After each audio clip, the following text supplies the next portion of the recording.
Hello everyone, welcome to my online classroom. आज हम इस वीडियो में पढ़ेंगे क्लास 9 का फर्स्ट चैप्टर जो ज्योग्राफी का है वो है इंडिया साइज एंड लोकेशन। तो इस चैप्टर के जो जितने भी इंपॉर्टेंट हेडिंग्स हैं वो मैंने आपको फ्लो चार्ट में पहले ही मेंशन कर दिए हैं। अगर आपने वो वीडियो नहीं देखी तो प्लीज आप देख लीजिएगा। इसके साथ ही अब हम ये आज पूरा चैप्टर जो है वो मैं एक्सप्लेन करने वाली हूँ लाइन टू लाइन, और देखते हैं क्या इंपॉर्टेंट टॉपिक्स हैं। इसमें बहुत सारे इंपॉर्टेंट टॉपिक्स हैं, स्पेशली आपकी जो लैटिट्यूड लॉन्गिट्यूड ग्रिड सिस्टम से रिलेटेड, मेरिडियन से रिलेटेड, प्राइम मेरिडियन जो आपकी है, और जो आपके लैटिट्यूड्स हैं, equator, Tropic of Cancer, Tropic of Capricorn, तो ये सारे टॉपिक्स जो है मैंने एक अपनी अलग वीडियो में एक्सप्लेन कर दिए हैं। अगर आपने वो नहीं देखी तो please watch that video also. तो इसके साथ ही चलिए स्टार्ट करते हैं। India is one of the ancient civilizations in the world. पहली बात की इंडिया जो है वो एक ओल्डेस्ट और एंशिएंट सिविलाइजेशंस में आती है, सभ्यताओं में से आती है, जो वर्ल्ड की एक पुरानी सभ्यता है और काफी रिच कल्चर है इंडिया का। It has achieved multi faceted socio economic progress during the last 5 decade. और अगर इसकी प्रोग्रेस के बारे में देखें 5 सदियों में और जो 5 शताब्दियों में, तो ऑफकोर्स जो यहाँ की जो प्रोग्रेस है वो किसी और देश से कम नहीं है। मल्टी फैसेटेड, हर एक फील्ड में, देखिए मल्टी फैसेटेड मतलब क्या होता है, हर एक फील्ड में, चाहे बात कर लीजिए आप social related to social economical field से बात कर लीजिए, तो हर तरह से यहाँ पे टेक्नोलॉजी में देख लीजिए, हर फील्ड में आपको प्रोग्रेस यहाँ पे दिखेगी। It has move forward displaying remarkable progress in the field of agriculture, industry, technology and overall economic development. तो देखिए जो मल्टीफेसिटेड लाइन का मतलब है वो यहाँ पे और अच्छे से एक्सप्लेन किया गया है कि अगर हम चाहे बात करें किसी भी फील्ड की, तो रिमार्केबल प्रोग्रेस आपको देखने को मिलेगा। चाहे वो एग्रीकल्चर ले लीजिए, आप कृषि में ले लीजिए, जहाँ पे ग्रीन रेवोल्यूशन की हेल्प से आज जो प्रोडक्शन है वो बहुत ज्यादा है। Modern methods of technology use करके, मॉडर्न मेथड्स ऑफ फार्मिंग को यूज करके, इंडस्ट्री ले लीजिए, तो आज आपको इंडिया के हर एक एरिया में बहुत हर तरह की इंडस्ट्रीज मिल जाएंगी। टेक्नोलॉजी देख लो, टेक्नोलॉजी स्किल्स में भी इंडिया किसी से कम नहीं है। एंड ओवरऑल इकोनॉमिक डेवलपमेंट, और इन सब इससे ही जो इकोनॉमिक कंडीशन है, जो जीडीपी आपका आता है, ग्रॉस डोमेस्टिक प्रोडक्ट जो इंडिया का आता है, वो भी बहुत ही अच्छा है। India has also contributed significantly to the making of world history. और जहां तक वर्ल्ड हिस्ट्री की बात करें तो ऐसा नहीं है कि इंडिया का कहीं नाम नहीं है, बिल्कुल वर्ल्ड हिस्ट्री में जब भी हम या हिस्ट्री का जब भी पढ़ते हैं तो इंडिया के बारे में बहुत ही कुछ हमें, बहुत सारी चीजें हमें जानने को मिलती हैं जो हमें नहीं पता है। इसके साथ ही चलिए अब स्टार्ट करते हैं लोकेशन। तो इंडिया, क्योंकि ये चैप्टर जो हम एज ए इंडियंस यहाँ पे पढ़े, तो ऑफकोर्स हम अपनी कंट्री के बारे में पढ़ेंगे। तो स्टार्ट करते हैं इंडिया की, कहाँ पे इंडिया लोकेट करता है। India is a vast country. पहली बात कि इंडिया बहुत ही बड़ी कंट्री है, लाइंग इंटायरली इन दी नॉर्थर्न हेमिस्फीयर। और ये कहाँ पे लाई करती है, कहाँ पे है, ये है नॉर्थर्न हेमिस्फीयर में, ठीक है। The main land x tends between latitude 8 degree 4 north and 37 degree 6 north and longitude 68 degree 7 east and 97 degree 25 east। तो इंडिया जो है वो पूरा का पूरा जो पीस ऑफ लैंड है वो कहाँ पे लाई करता है, लैटिट्यूड्स, और कौन से लैटिट्यूड्स और लॉन्गिट्यूड्स के बीच में ये लाई करता है। तो लैटिट्यूड्स हमारे 8 डिग्री से 4 नॉर्थ में और 37 डिग्री से 6 नॉर्थ में, ठीक है। इतने से लेके यहाँ तक के बीच में आपको इंडिया मिल जाएगा।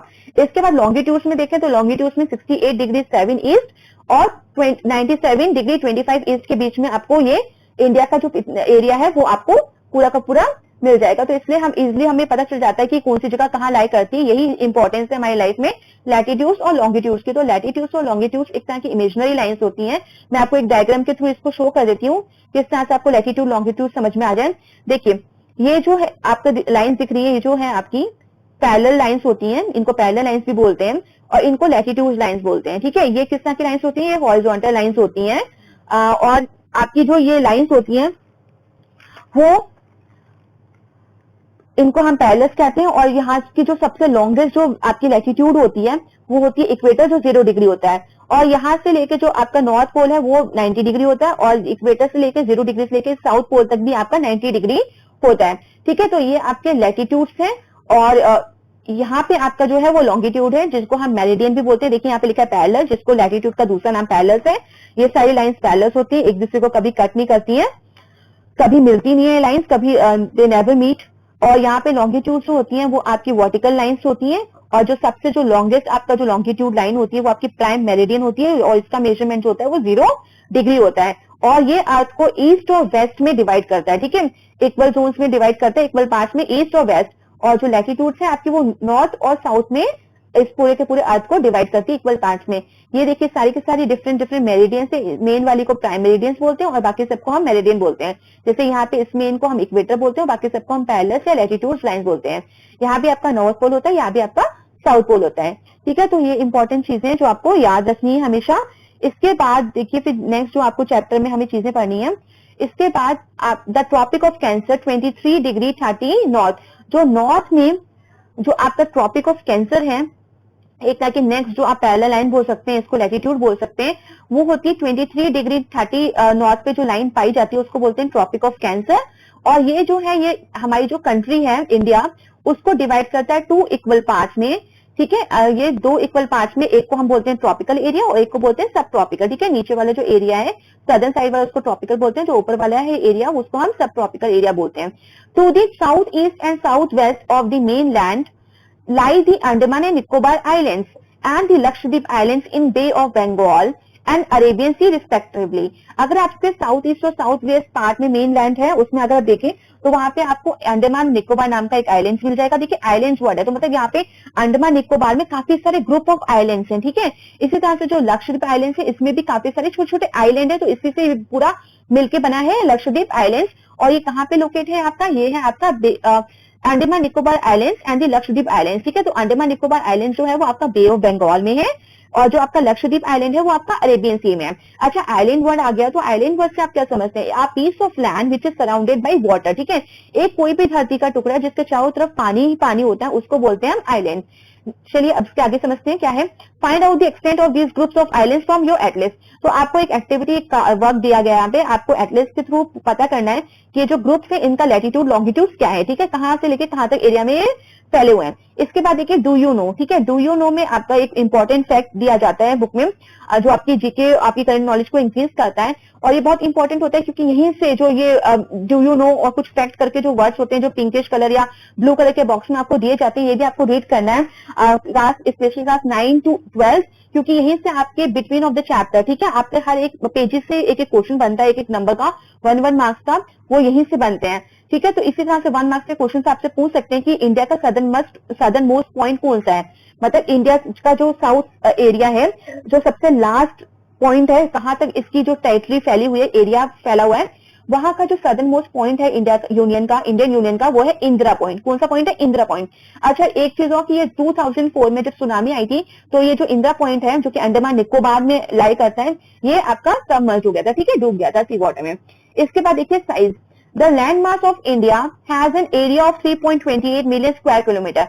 अगर पूरा का पूरा लैंड मास देखा जाए इंडिया का तो ये कितना एरिया, ये पूरा है 3.28 मिलियन स्क्वायर किलोमीटर। ठीक है, इसके बाद India total area accounts for about 2.4 centimetre of total geographical area of the world. अगर पूरे वर्ल्ड के अकॉर्डिंग देखें तो कितना एरिया है, 2.4% है इंडिया का टोटल एरिया।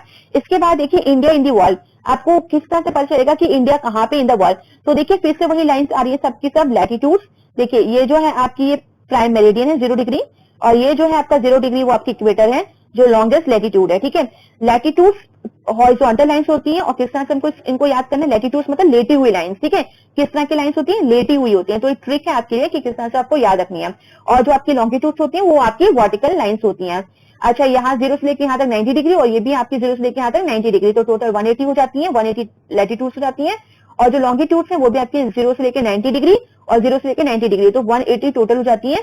तो 180 प्लस 180 आपका 360 हो जाता है। तो ये हमें कैलकुलेशन आगे यूज करनी है, इसलिए मैंने आपको यहाँ बता दिया। तो इस तरह से आप लैटिट्यूड लॉन्गिट्यूड के हेल्प से पता कर सकते हैं।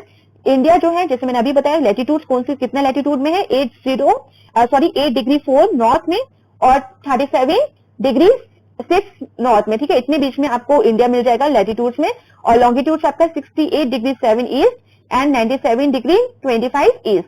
इसके बाद जो है आपका सेकंड पेज है, यहाँ पे फर्स्ट पेज में हमें इतनी इन्फॉर्मेशन मिल जाती है अबाउट लैटिट्यूड लॉन्गिट्यूड क्या होते हैं, इक्वेटर क्या होती है, मेरिडियंस क्या होती हैं। इसके बाद जो है हमारा नेक्स्ट पेज है सेकंड, तो इसमें हम एरिया के बारे में पूरा का पूरा रीड करेंगे। From the figure 1.2 it is clear that India is the 7th largest country of the world. अगर आपने ध्यान से देखा और हमें इससे प्रीवियस क्लासेस में भी पढ़ते आए हैं हमेशा इंडिया के बारे में कि India is the 7th largest country of the world. अगर एरिया के हिसाब से देखा जाए तो India is the 7th largest country of the world. अच्छा, पॉपुलेशन के हिसाब से देखा जाए तो पॉपुलेशन के वाइज ये 2nd लार्जेस्ट कंट्री है इन द वर्ल्ड आफ्टर चाइना।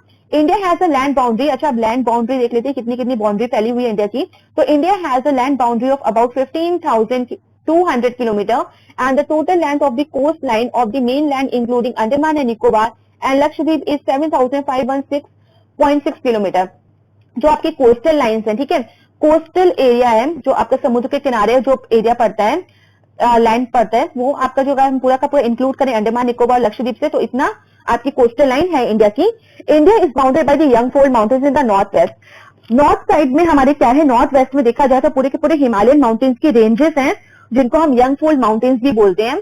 इसके तो इंडिया के नॉर्थ वेस्ट साइड में आपको यंगफोल्ड माउंटेन्स, जो आपकी हिमालयन माउंटेन्स की पूरी रेंजेस हैं, वो मिल जाएंगी।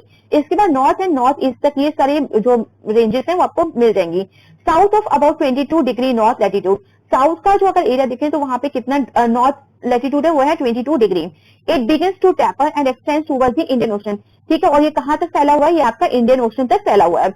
डिवाइडिंग इट इनटू 2 सीज, ठीक है। और ये कितने 2 सीज में डिवाइड करता है, the Arabian sea on the east and the bay of Bengal its east, ठीक है। तो इंडिया का जो सदर्न साइड है, सदर्न जो साइड है, वो पीस ऑफ लैंड जो है वो 2 पार्ट्स में डिवाइड करता है सीज को। एक तरफ है आपका अरेबियन सी, ठीक है, वेस्ट साइड में आपका अरेबियन सी लाई करता है, और आपका जो ईस्ट साइड में है वो है बे ऑफ बंगाल। तो आपके जो हमने आइलैंड्स अभी पहले जो फर्स्ट पेज में डिस्कस करें, तो वो आइलैंड्स यहीं पे पाए जाते हैं, और ये भी इंडिया के ही पास है। उसके बाद look at figure 1.3 and note that the latitude and longitude extent of main land is about 30 degree. अच्छा, यहाँ पे इन्होंने ये चीज यहीं पे एक्सप्लेन कर दी है। 1.3 जो फिगर है, अगर आप देखें यहाँ पे आपका 1.3, ये रही आपकी फिगर, ठीक है। तो इंडिया का एक्सटेंड और एंड स्टैंडर्ड मेरिडियन देखें, हाँ, जैसे मैंने आपको पहले बताया था कि प्राइम मेरिडियन एक लाइन होती है जो आपकी लॉन्गेस्ट लॉन्गिट्यूड होती है। तो यहाँ पे जो पूरा का पूरा इन्होंने एक्सप्लेन किया है कि किस तरह से ये एक्सटेंड होते हैं। नॉर्थ से लेके जो साउथ एक्सटेंड है आपका, ये देखिए, नॉर्थ आपका 37 डिग्री 6 है, ठीक है, और साउथ जो है आपका वो है 8 डिग्री 4। इसका मतलब जो आपका कन्याकुमारी है वो 8 डिग्री पे है, और जो आपका कश्मीर और जम्मू का एरिया ले लें कश्मीर वाला, वो आपका 37 डिग्री 6 पे है, ठीक है, नॉर्थ साइड में। इसके साथ ही अगर मैं गुजरात का पोरबंदर जो स्पेशल आपका मेन पॉइंट है, वो है 68 डिग्री 7, ठीक है, और यहाँ पे 97 डिग्री 25। इसके साथ ही जो नॉर्थ साउथ एक्सटेंट है, वो अगर मैं किलोमीटर्स में मेंशन करूं तो आपका 3214 किलोमीटर है, और जो आपका जो ईस्ट वेस्ट एरिया है वो एक्सटेंट जो है वो आपका कितना किलोमीटर है, 2933 किलोमीटर। इसके साथ ही एक चीज और जानने को हमें मिलती है, जो आपकी हर एक देश की अपनी एक मेरिडियन होती है, ठीक है, जिसके अनुसार आप अपने देश का टाइम फिक्स करते हो। अगर हम टाइम फिक्स नहीं करेंगे तो हमें बहुत कंफ्यूजन होगी। सपोज करिए एयरपोर्ट पे आपको टाइम पे पहुंचना है अपने फ्लाइट के लिए, तो आप अगर मान लीजिए हर एक स्टेट का अलग अलग टाइम होगा, तो एक कंफ्यूजन क्रिएट करेगा, और आपको बहुत कंफ्यूज होंगे कि आप जो रेलवे की टाइमिंग होगी, जो एयर फ्लाइट की टाइमिंग होगी, तो आप किस तरह से अच्छे से पहुंच पाएंगे। तो इसमें बहुत एक कंफ्यूजन स्टार्ट होती है। तो इस वजह से हर कंट्री में अपना खुद का एक टाइम फिक्स करते हैं, और ये टाइम जो है फिक्स करते हैं स्टैंडर्ड मेरिडियन के थ्रू। तो इंडिया की जो स्टैंडर्ड मेरिडियन है वो इक्वल जो आपको पूरा का पूरा डिवाइड करती है, और इसका जो रेशो आता है 1 किलोमीटर आता है जब हम पूरा कैलकुलेशन करते हैं। तो ये परफेक्ट एक लाइन होती है, और ये है कितने डिग्री पे लाइन पाई जाती है 82 डिग्री 30, ठीक है। और यही जो है, ये जो लाइन है वो कहां से पास होती है, वो इंडिया के जो इलाहाबाद जो आज हम प्रयागराज के नाम से इसको बोलते हैं, क्योंकि इसका पहले भी नाम प्रयागराज था, बीच में इसको इलाहाबाद बोला गया, और अब इसका फिर से नाम जो है वो प्रयागराज रख दिया गया है। तो यहाँ के जो मिर्जापुर, ठीक है, एक मिर्जापुर जगह है इलाहाबाद में, प्रयागराज में, तो वहां से ये लाइन जो है वो ये लाई करती है, यहाँ से ये लाइन गुजरती है, जिसको हमने अपना fix time Indian standard time के नाम से इस लाइन को हम जानते हैं। इंडियन स्टैंडर्ड टाइम हमने इसको फिक्स किया है, इसी को हम यूज करते हैं, ठीक है। तो आप देखते हैं जो इन्होंने फिर से एक बार फिर देख लेते हैं जो मेन इंपॉर्टेंट लाइन्स है कि हमें क्या इसमें समझना है। तो इसके बाद हमने देख लिया कि जो latitudinal longitudinal extent of the main land is about 30 degree, ठीक है। तो पूरा का पूरा जितना भी हमारा जो कंट्री है वो कितने लैटिट्यूड और लॉन्गिट्यूड में पड़ता है, वो पड़ता है 30 डिग्री। जब हम इन सबको जो हमारा पूरा नॉर्थ से साउथ तक और जो ईस्ट से वेस्ट तक जितना भी एरिया, जब उसको जो लैटिट्यूड और लॉन्गिट्यूड को माइनस करते हैं, सेपरेट करते हैं, तो हमें पता चल जाता है 30 डिग्री। तो कितना डिफरेंस निकलता है, 30 डिग्री, ठीक है। और ये 30 डिग्री आपका बहुत इंपॉर्टेंट रोल प्ले करेगा बाकी क्वेश्चंस को समझने में। Despite this fact the east west extent appears to be smaller than the north south extent. तो ये भी फैक्ट की बात है कि जो ईस्ट वेस्ट एक्सटेंट है वो लगता है कि वो छोटा है, किसके कंपेरिजन में, नॉर्थ साउथ एक्सटेंट के, जो कि किलोमीटर में हमने पहले वो चीज देख ली है। अच्छा, इसके साथ जो नेक्स्ट क्वेश्चन आपका बहुत इंपॉर्टेंट बनता है एग्जाम में, और एनसीईआरटी में दिया भी है, from Gujarat to Arunachal Pradesh there is a time lag of 2 hours. जैसे मैंने अभी आपको 1.3 फिगर में ये चीज एक्सप्लेन की कि यहाँ पे जो आपका जो लास्ट पॉइंट है वो गुजरात का पोरबंदर पड़ता है, और यहाँ पे आपका जो है वो अरुणाचल प्रदेश पड़ता है। ठीक है, लास्ट जो पॉइंट पड़ता है इंडिया का एक्सटेंट में, देखें कहाँ से इंडिया खत्म होता है, नॉर्थ से साउथ में कहाँ पे खत्म होता है, तो नॉर्थ से साउथ में आपका देखें तो कश्मीर से कन्याकुमारी है, और यहाँ पे आपका देखें ईस्ट टू वेस्ट देखें तो आपका क्या है, आपका है अरुणाचल प्रदेश से गुजरात तक। ठीक है, आप देखिए अब यहाँ पे इसी से रिलेटेड क्वेश्चन है, from Gujarat to Arunachal Pradesh there is a time lag of 2 hours. ठीक है, गुजरात से अगर आप अरुणाचल प्रदेश जाते हैं, अरुणाचल प्रदेश से गुजरात जाते हैं, तो आपको कितने टाइम का अंतर मिलता है, 2 घंटे के टाइम का, 2 आवर्स टाइम का अंतर पड़ता है। Hence time along the standard meridian of India 82 degree 30 east passing through Mirzapur in Uttar Pradesh. ठीक है, उत्तर प्रदेश जो मैंने आपको प्रयागराज पहले एक्सप्लेन कर दिया है, is taken as the standard time for the whole country. तो पूरी कंट्री के लिए यही टाइम को इस्तेमाल किया जाता है, इसी के अकॉर्डिंग रेलवे और जो एयर फ्लाइट होती है हर पूरे स्टेट में इसी टाइम को फॉलो किया जाता है, जबकि 2 घंटे का गैप होता है। ठीक है, आप एक जगह से जब दूसरी जगह जाते हो तो आपको बहुत सारा डिस्टेंस कवर करना पड़ता है, और डिस्टेंस के अकॉर्डिंग ही जो टाइम होता है वो भी चेंज हो जाता है। The latitudinal extent influences the duration of the day and night as one moves from south to north। अच्छा, अब ये चीज देखिए कितना इंपॉर्टेंट लाइन यहाँ पे आई है कि लैटिट्यूडनल एक्सटेंट से क्या फर्क पड़ता है हमारी लाइफ में। तो फर्क ये पड़ता है और ये प्रभाव पड़ता है, किस चीज को इन्फ्लुएंस करते हैं हमारी लाइफ में, ये इन्फ्लुएंस करते हैं duration of the day and night as one move from south to north. जब आप साउथ से नॉर्थ की तरफ मूव करते हो तो ड्यूरेशन डे और नाइट का किस तरह से चेंज होता है। ठीक है, इसके लिए पहले मैं आपको ये बता दूं कि आपकी जो डे टाइम किसको कहते हैं और नाइट टाइम आपका किसको कहते हैं। तो the length of time between sunrise and sunset is called day time. ठीक है, जो भी आपका जो लेंथ ऑफ टाइम होता है बिटवीन किसके बीच में, जो सूर्य उदय और सूर्य अस्त के समय का टाइम होता है वो आपका डे टाइम होता है। इसके साथ ही आपका नाइट टाइम क्या होता है, the length of time between sunset and sunrise is called night time. ठीक है, तो ये आपका नाइट टाइम होता है। अच्छा, ये क्यों इस तरह से जो डे और नाइट का जो ड्यूरेशन होता है, जब एक इंसान वहां से साउथ से नॉर्थ की तरफ मूव करता है तो किस तरह से ड्यूरेशन जो है डे एंड नाइट का वो चेंज होता है। ठीक है, तो यहाँ पे देखिए इसके हिसाब से इसके अकॉर्डिंग ही एक क्वेश्चन यहाँ पे दिया गया है, वाई 82 degree 30 east has been selected as the standard meridian of India. इसको स्टैंडर्ड मेरिडियन क्यों यूज करा जाता है, इसको स्टैंडर्ड टाइम क्यों किया गया है पूरी कंट्री के लिए, ताकि किसी भी तरह की कोई कंफ्यूजन क्रिएट ना हो रिलेटेड टू टाइम।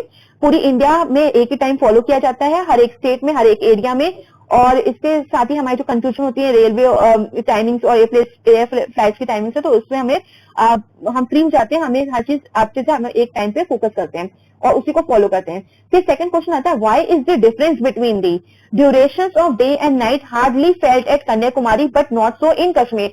तो अगर डिफरेंस देखा जाए ये जो डे और नाइट का जो ड्यूरेशन में, वो आपको कन्याकुमारी में इतना फील नहीं होता, इतना पता नहीं चलता जितना आपको कश्मीर में पता चलता है। तो इसका रीजन ये है कि Kanyakumari is close to the equator. Kanyakumari जो एरिया है वो बहुत ही पास है इक्वेटर के, और जो कश्मीर है वो बहुत ही आपका इक्वेटर से काफी दूर है। ठीक है, जो इक्वेटर आपका 0 डिग्री वाला लैटिट्यूड, जो लॉन्गेस्ट लैटिट्यूड मैंने आपको बताया था, इसका मतलब ये हुआ कि Kanyakumari is at a lesser latitude as compare to Kashmir. तो कन्याकुमारी आपका बहुत पास पड़ता है इक्वेटर से, और कश्मीर जो है वो काफी दूर पड़ता है। और कन्याकुमारी जो है वो 8 डिग्री नॉर्थ लैटिट्यूड में लाई करता है, जो मैंने आपको 1.3 सीजन पहले बता दिया है। इसका मतलब ये हुआ कि 8 डिग्री दूर है इक्वेटर से। ठीक है, कितना, सिर्फ 8 डिग्री दूर है।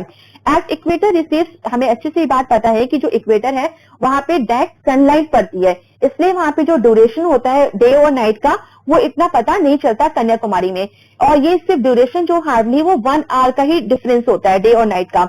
इसके बाद अगर मैं दूसरी तरफ बात करूं कश्मीर की, तो कश्मीर जो है आपका पूरा जो 37 डिग्री हमने पहले ही पढ़ा है 1.3 फिगर में, मैं आपको दिखा दूं, देखिए 37 डिग्री पे है। ठीक है, तो आप 37 डिग्री, इसका मतलब क्या है, 37 डिग्री नॉर्थ में लैटिट्यूड में ही पाया जाता है। इसका मतलब ये है कि ये इक्वेटर से कितनी डिग्री दूर है, ये इक्वेटर से 37 डिग्री की दूरी पे है। तो इसका मतलब यहाँ पे जो है सन की डायरेक्ट लाइट नहीं पड़ती। यही रीजन है कि ये एरिया ठंडा रहता है और यहाँ पे जो आपका साउथ एरिया है वो बहुत ही गर्म रहता है, क्योंकि जहां पे भी डायरेक्ट सनलाइट होगी वो एरिया आपका गर्म रहेगा, हॉट रहेगा, और जिस एरिया में आपके डायरेक्ट सनलाइट नहीं पड़ती वहां एरिया आपके ठंडे रहते हैं। ठीक है, वहां पे बर्फ हमेशा जमी रहती है, और आप कह सकते हैं।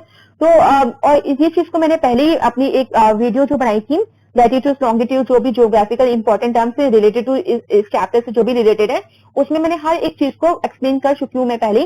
तो प्लीज आपने अगर वो वीडियो ना देखी हो तो प्लीज उस वीडियो को आप देख लीजिएगा, तो आपको हर पॉइंट एक एक पॉइंट क्लियर हो जाएगा। ठीक है, तो इसलिए ये जो इतना बड़ा डिफरेंस और जो ये डिफरेंस पाया जाता है, और स्पेशली जो duration of day and night जो कश्मीर का है, difference is about hours in Kashmir. Kanyakumari में जहां ये 1 घंटे का डिफरेंस पड़ता है, तो कश्मीर में ये पूरा 5 घंटे का डिफरेंस पड़ता है। तो इस तरह से ये पूरा का पूरा हमने कवर किया जो आपका कश्मीर और कन्याकुमारी में ऐसा क्यों होता है, क्यों ड्यूरेशन ऑफ डेज जो होता है वो डिफरेंट डिफरेंट होता है। इसके बाद देखिए नेक्स्ट जो है हमारा वो है, हमारे जो इंपॉर्टेंट टॉपिक है वो है हमारा इंडिया एंड दी वर्ल्ड। ठीक है, India and the world. So the Indian landmass has a central location between the east and the west Asia. India is the southward extension of the Asian continent. The trans-Indian ocean routes which connect the countries of Europe in the west and the countries of East Asia provide a strategic central location to India. Note that the Deccan Peninsula protrudes into the Indian Ocean, thus helping India to establish close contact with West Asia, Africa and Europe from the western coast and with Southeast and East Asia from the eastern coast. No other country has a long coastline on the Indian Ocean as India has, and indeed it is India's eminent position in the Indian Ocean which justifies the naming of an ocean after it। ठीक है, तो India के नाम से ये जो position देखी जाती है कि कितना बड़ा ही पोजीशन है, कितनी कोस्टल लाइन ये पाई जाती है इंडिया में, इसी वजह से इसको जो ओशन है इसका नाम क्या रखा गया, इंडियन ओशन। इसके साथ ही ड्यू ने देखिए फिर से एक फैक्ट आया, 1 मार्क्स क्वेश्चन आ गया। जब से ओपन हुई है स्यूज कैनाल इन 1869 में, तब से इंडिया का जो डिस्टेंस है फ्रॉम यूरोप ये रिड्यूस हो गया है 7000 किलोमीटर। ठीक है, जो इससे पहले बहुत ज्यादा एरिया कवर करना पड़ता था क्योंकि सी रूट जो था वो आपको प्रोवाइड नहीं था, पर जब से स्यूज कैनाल जो सी रूट आपका ओपन हो गया 1869 में, तब से इंडिया को अगर यूरोप तक पहुंचना है तो कितने उसको डिस्टेंस कितना कम हो गया, 7000 किलोमीटर उसको कम एरिया कवर करना पड़ता है। तो इसमें पूरे पैराग्राफ में आपको इंडियन लैंडमार्क के बारे में बताया कि किस तरह से इंडिया सेंट्रल लोकेशन पे पाया जाता है और कहां पाया जाता है, ये ईस्ट और वेस्ट एशिया में पाया जाता है। India is the southward extension of the Asian continent. इसके साथ ही यहाँ पे काफी सारे जो ओशन रूट्स हैं वो कनेक्ट करते हैं इसको यूरोप में इन द वेस्ट साइड में। ठीक है, ईस्ट एशिया प्रोवाइड्स स्ट्रेटेजिक, एकदम एशिया के ईस्ट एशिया में देखा जाए तो इंडिया की बिल्कुल सेंट्रल लोकेशन है और डेक्कन पेनिनसुला जो एरिया है पूरा का पूरा वो आपको इंडियन ओशन तक पूरा मिलता है। तो इंडियन ओशन भी यहाँ से पास है, जिस तरह से ओशन यहाँ पे इतना पूरा का पूरा पास है, तो इस वजह से जो है इंडिया के कांटेक्ट बाकी सभी कंट्रीज से, वेस्ट एशिया के साथ, अफ्रीका के साथ, यूरोप के साथ बहुत ही और साउथ ईस्ट और east Asia from the eastern coast, तो इस तरह से पूरा का पूरे हमारी जो कंट्री है वो दूसरे देशों के साथ कनेक्टेड है। पूरे जो इसका इंपॉर्टेंस व्यापार वगैरह में ज्यादा हेल्पफुल होती है क्योंकि हमें चीज पता है कि स्टार्टिंग में जब हमारे पास ये एयर फ्लाइट्स और रेलवे ट्रैक्स नहीं थे तब भी हमारे पास सी रूट था जिसके द्वारा हम एक जगह से दूसरी जगह मूव करते थे, बिजनेस करते थे। तो सी रूट जो है वो हमेशा से बेस्ट रूट रहा है, हमेशा चीप रूट रहा है, सस्ता भी पड़ता है और अच्छा हम हर सामान जो इतने भारी भारी कम सामान होता है उसको भी एक जगह से दूसरी जगह पहुंचा सकते हैं। इसके साथ ही आप यहाँ पे देखिए 7 largest countries of the world यहाँ पे मेंशन करी गई हैं, तो इस तरह से आप इसको प्रिपेयर कर सकते हैं, यहाँ से भी आपका क्वेश्चन बन जाता है कभी कभी। अच्छा, यहाँ पे एक जो मैंने क्वेश्चन आपको बताई थी कि from Gujarat to Arunachal Pradesh there is a time lag of 2 hours. ठीक है, ऐसा क्यों होता है कि 2 घंटे का टाइम का अंतर पड़ता है, हम एक ही टाइम को फॉलो करते हैं बट जो सूर्य उदय होता है वो अरुणाचल प्रदेश में जल्दी हो जाता है in comparison of the Gujarat में 2 घंटे बाद होता है। तो टाइम अलग अलग है, तो हर जगह का टाइम अलग अलग होता है बिकॉज ऑफ लैटिट्यूड्स और लॉन्गिट्यूड्स, क्योंकि हर एक लैटिट्यूड्स और लॉन्गिट्यूड्स के जो बीच का जो डिस्टेंस होता है वो होता है टोटल 111 किलोमीटर। और जब भी हम एक लैटिट्यूड से दूसरे लैटिट्यूड तक जाते हैं, सपोज 0 डिग्री से 1 डिग्री तक जब आप जाओगे तो आपको कितने मिनट का टाइम लगेगा, आपको लगेगा 4 मिनट का टाइम। ठीक है, टोटल कितने मिनट का टाइम लगेगा, 4 मिनट। और एक लैटिट्यूड से दूसरे लैटिट्यूड पे जाने का जो डिस्टेंस जो होता है वो कितना होता है, वो होता है 111 किलोमीटर, जो आप 4 मिनट में कवर करते हो। तो इस तरह से अगर मैं अरुणाचल प्रदेश से गुजरात तक जाती हूँ तो वो जो टाइमिंग है वो 2 आवर्स का डिफरेंस होता है। तो ऐसा क्यों होता है, जैसे मैंने आपको पहले ही बताया कि India consist of 30 degree longitude. ठीक है, लॉन्गिट्यूड देखा जाए तो हमारे जो होता है वो 30 डिग्री लॉन्गिट्यूड होता है। जो एरिया इंडिया का जो एरिया एक्सटेंट है वो उसको हम पूरा सेपरेट करें, जैसे यहाँ पे अगर आप सिंपल वर्ड्स में बोलूं, देखिए यहाँ पे 97 डिग्री है और यहाँ पे 68 है। ठीक है, तो आप इसको अगर माइनस करोगे तो अप्रोक्सीमेटली आपको 30 डिग्री मिल जाता है। ठीक है, तो इस तरह से हम समझ सकते हैं कि 30 डिग्री पूरा इसका एक्सटेंट है जो मेन इंडिया का निकलता है टाइम डिस्टेंस। इसके बाद जो टाइम डिफरेंस है बिटवीन 2 लॉन्गिट्यूड्स उसको हम कवर करते हैं 4 मिनट्स में। ठीक है, एक लॉन्गिट्यूड से अगर दूसरे लॉन्गिट्यूड तक आपको जाने तो 4 मिनट का टाइम लगता है और डिस्टेंस कितना होता है 111 किलोमीटर।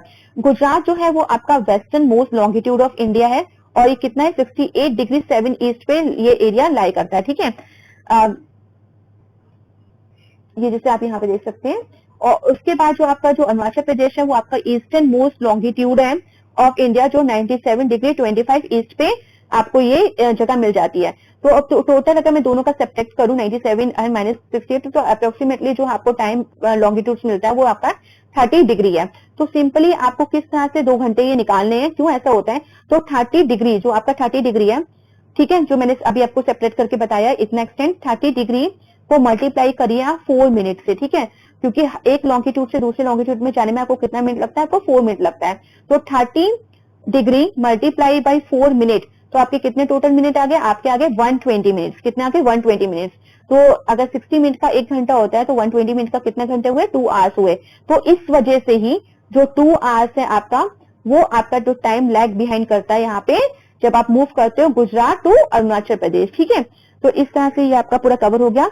और फिर आपका जो था Indian standard time based on longitude 82 degree 0.5, ठीक है, जो 82.5 डिग्री है वो आपका इंडियन स्टैंडर्ड टाइम लिया गया है। और ये जो लाइन है वो कहाँ से पास होती है, ये होती है आपकी मिर्जापुर, जो कि प्रयागराज में है, और प्रयागराज कहाँ पे, उत्तर प्रदेश में।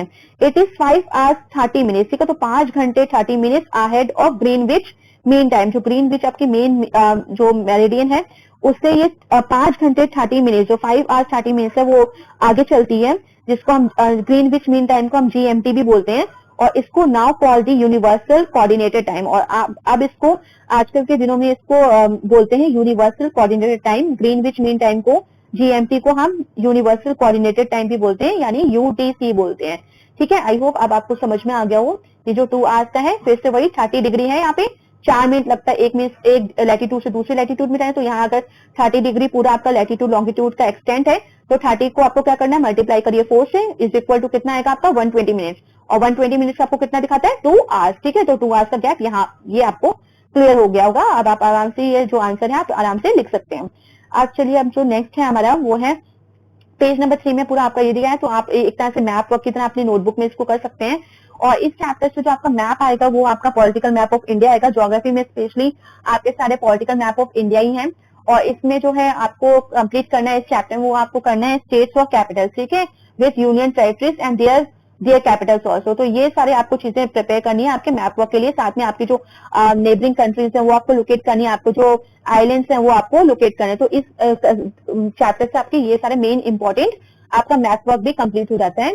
फिर इसके बाद देखिए यहाँ फिगर 1.4 में पूरी की पूरी इंडिया की कंडीशन बताई, इंडिया की लोकेशन बताई कि India international highway, trade and commerce, जो व्यापार जो कॉमर्स का पूरा हाईवे है वहां पे वो इंटरनेशनल हाईवे इंडिया कहाँ लाई करता है। तो आप देख सकते हैं हर एक कंट्री से, हर एक कॉन्टिनेंट से यहाँ से लाइंस पास हो रही। तो इसका मतलब कि इंडिया काफी इंपॉर्टेंट रोल प्ले करता है। एयर रूट्स देख लीजिए आप, सी रूट्स देख लीजिए, तो हर तरह के एयर रूट्स और सी रूट्स आपको मिल जाएंगे। और किसी भी ट्रेड और कॉमर्स के लिए ट्रांसपोर्टेशन जो होता है वो बहुत ही इंपॉर्टेंट रोल प्ले करता है। अगर ये नहीं होगा कि किस तरह से आप जो है ट्रांसपोर्टेशन करेंगे, तो किसी भी ट्रांसपोर्टेशन के लिए रूट बहुत जरूरी है। तो जो कि रूट यहाँ पे मेंशन करे गए हैं आपके एयर रूट्स और सी रूट्स, ठीक है। और हमारे खुद की कंट्री में तो जो आपका जो रेलवे ट्रैक है वो भी अच्छा है। इसके बाद देखिए नेक्स्ट जो है आपका पेज नंबर 4 है, और इसमें आपको पढ़ना है India contact with the world have continued through the ages but her relationship through the land routes are much older than her maritime contact. तो इंडिया के जो कॉन्टेक्ट है वर्ल्ड से हमेशा बहुत अच्छे से, बहुत काफी सालों से रहे हैं, रिलेशन रहे हैं, लैंड रूट से भी काफी अच्छे रहे हैं, और साथ ही सी रूट से भी। The various passes across the mountains in the north have provided passages to the ancient travellers. बहुत साल पहले ये भी था कि जो माउंटेन्स जो है नॉर्थ के, वहीं से लोग मूव करते थे, उन्हीं के द्वारा आते थे। एंशिएंट ट्रैवल की ऐसे काफी हिस्ट्री मिली है जो वहां से मूव करते हुए आए पहाड़ों के इलाकों से। While the ocean restricted such interaction for a long time, बल्कि जबकि ओशन का देखें काफी, तो यहाँ पे रेस्ट्रिक्शंस रहा काफी टाइम तक। These routes have contributed in the exchange of ideas and communities since Asian times. तो यही सब जो रास्ते थे, इन्हीं की वजह से आज जो हमारा कल्चर है वो दूसरे देशों में जाना जाता है, दूसरे देशों का कल्चर हमारे देश में जाना जाता है, वहां की चीजें हमारे यहाँ इस्तेमाल होती है और हमारे देश की चीजें वहां इस्तेमाल होती है। तो इसका यही एक मेन रीजन है कि रूट्स, अगर रूट्स नहीं होंगे, रास्ते नहीं होंगे, तो आप ट्रांसपोर्टेशन नहीं कर सकते।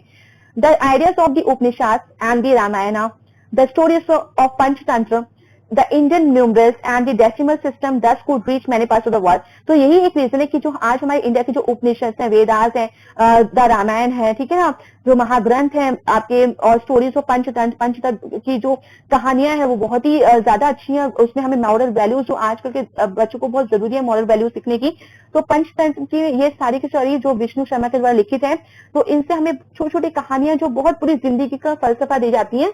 तो अगर आपने ये कहानियां नहीं पढ़ी तो आप पढ़ के देखिएगा, बहुत अच्छी कहानियां इसमें। The Indian numerals and the decimal system thus could reach many parts of the world. इस हिसाब से जो इंडिया का न्यूमरल सिस्टम है, डेसिमल सिस्टम है, वो इन रूट्स के द्वारा ही दूसरे वर्ल्ड में पहुंचा। The spices, muslin and other merchandise were taken from India to different countries। इसके साथ जो इंडिया के ग्रेट स्पाइसेस जितने भी, क्योंकि हमने पढ़ा है हिस्ट्री में कि जितने भी व्यापारी यहाँ पे आए वो हमारे स्पाइसेस से ही आकर्षित होकर यहाँ पे आए। जो आपका मुस्लिन है वो एक तरह के कॉटन कपड़े की क्वालिटी होती है, जिससे कॉटन कपड़े को हम डिफरेंट डिफरेंट नाम देते हैं, तो मुस्लिन भी एक कॉटन कपड़े की क्वालिटी है। और इसी वजह से व्यापारी यहाँ पे मर्चेंट्स आए और इंडिया से बहुत सारी चीजों को लेके उन्होंने दूसरी कंट्रीज में इंट्रोड्यूस किया। On the other hand the influence of Greek sculpture and the architectural styles of dome and minarets from west Asia can be seen in different parts of our country. इसके साथ ही जो दूसरे देशों से लोग आए उन्होंने हमें अपना कल्चर दिया। जैसे कि अगर हम ग्रीक स्कल्पचर देखें, आर्किटेक्चर स्टाइल्स देखें, जो डोम, जो गुम्बदें बनाई गई हैं, जैसे आपने ताजमहल के ऊपर देखा होगा जो आर्किटेक्चर है, किस तरह से गुम्बद जो डोम बना हुआ है, और जो मिनारेट्स हैं, जो आपने ताजमहल के साइड में जो मिनारेट्स देखी होंगी ना, तो ये जो है ये कहाँ से हमारे कंट्री में आर्किटेक्चर है, ये आया है वेस्ट एशिया से, ठीक है क्या। इसके बाद आप देखिए इंडिया नेबर्स, तो इंडिया के नेबर्स के बारे में थोड़ा सा पढ़े थे, कौन कौन सी कंट्रीज कहाँ लाई करती हैं। India occupies an important strategic position in south Asia. India की अगर पूरी की पूरी इंपॉर्टेंट स्ट्रेटेजिक पोजीशन देखें तो वो साउथ एशिया में लाई करती है, ठीक है, सदर्न साइड में एशिया के, एशिया कॉन्टिनेंट में। इसको सब कॉन्टिनेंट भी कहा जाता है, जब एक महान बड़े कॉन्टिनेंट के कुछ हिस्से इस तरह से डिवाइड होते हैं तो उसको हम कॉन्टिनेंट बोल सकते हैं। जैसे कि इंडिया कॉन्टिनेंट हो गया, बांग्लादेश भी कॉन्टिनेंट हो गया, और पाकिस्तान भी कॉन्टिनेंट हो गया। इसके बाद इंडिया हैज 29 स्टेट्स। इंडिया के अगर देखा जाए तो यहाँ पे देखिए बुक में, क्योंकि ये काफी ओल्ड बुक है तो चीजें चेंज होती रहती हैं, पर लेटेस्ट एडिशन ही होते हैं। अगर आपके पास लेटेस्ट एडिशन है तो उसमें बिल्कुल करंट नॉलेज मेंशन करी होगी। इंडिया हैज 29 स्टेट्स, यहाँ पे mention India has 29 states, but आप कितने हैं हमारे total 28 states and 7 union territories mention किया, तो अब हमारी 9 यूनियन टेरिटरीज हैं, ठीक है। इसके बाद देखिए नेक्स्ट जो है आपके यहाँ पे कुछ क्वेश्चन है जो आपको फाइंड आउट करने हैं। The number of union territories along the western eastern coast, ठीक है, यूनियन टेरिटरीज आपको बतानी है कौन सी वेस्टर्न और ईस्टर्न कोस्ट में है, और फिर आपको बताना है area wise which is the smallest and which is the largest state, ठीक है, कि कौन सा एरिया वाइज जो है आपका लार्जेस्ट और स्मॉलेस्ट स्टेट है। फिर आपको बताना था state which do not have an international border और लाइव ऑन दी कोस्ट। आपको वो स्टेट बताना है जिसका कोई इंटरनेशनल बॉर्डर नहीं, किसी और मतलब कंट्री से ये शेयर नहीं करता है, अटैच नहीं है। कौन सा स्टेट है जो किसी और नेबरिंग कंट्री से अपने बॉर्डर को शेयर नहीं करता है। और आपको बताना है वो स्टेट जो लाई ऑन द कोस्ट, ठीक है, जो कोस्टल एरिया पे लाई नहीं करता। कोस्टल एरिया मतलब समुद्र के किनारे वाला एरिया है।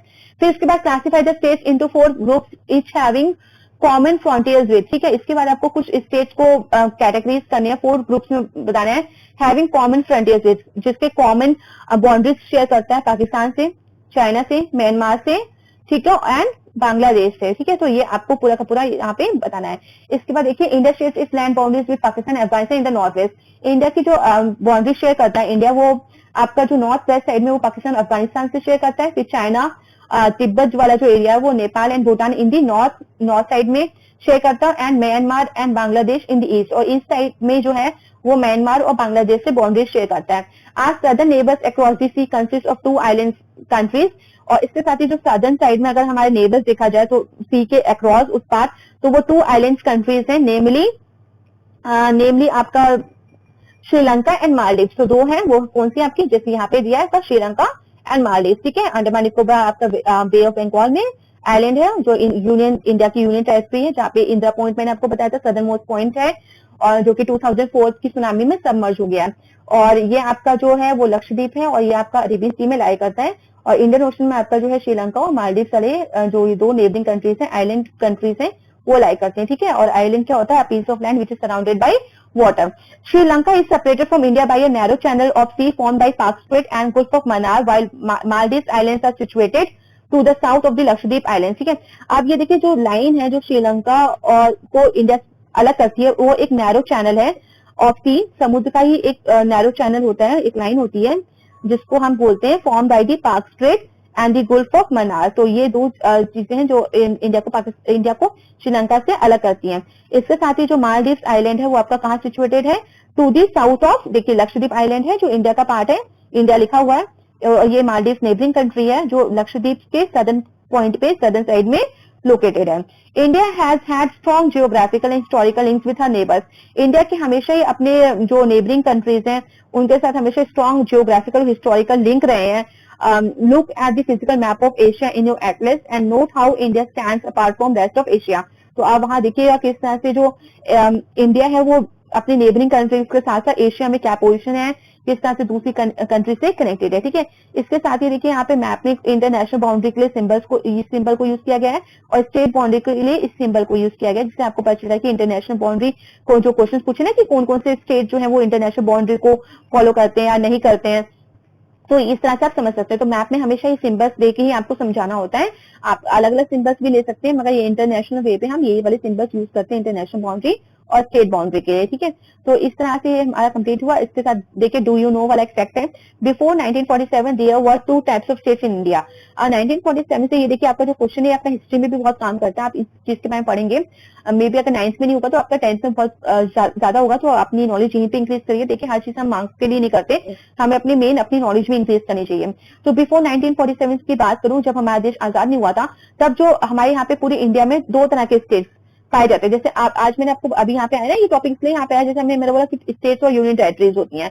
तो यहाँ पे क्या होता था, पहले 1947 से पहले 2 तरह के स्टेट्स होते थे हमारी कंट्री में। एक होते थे द प्रोविंसेस, और प्रोविंसेस क्या होते थे जहाँ पे ब्रिटिश ऑफिसर्स का डायरेक्ट रूल होता था, ठीक है। और आपका दूसरा होता था प्रिंसली स्टेट, जो कि राजाओं के मतलब यहाँ पे जो राजा होते थे, राजा का बेटा राजा ही बनेगा, तो उस तरह से वो राज यहाँ पे करते थे, तो जिनको बोलते थे प्रिंसली स्टेट। तो कुछ एरियाज जो थे वो प्रोविंसेस थे और कुछ एरियाज प्रिंसली स्टेट थे। Provinces are ruled directly by British officer who are appointed by the viceroy. तो ये जो एरियाज प्रोविंसेस में कौन राज करता था, ब्रिटिश ऑफिसर राज करते थे, जिनको अपॉइंट करता था वाइसरॉय।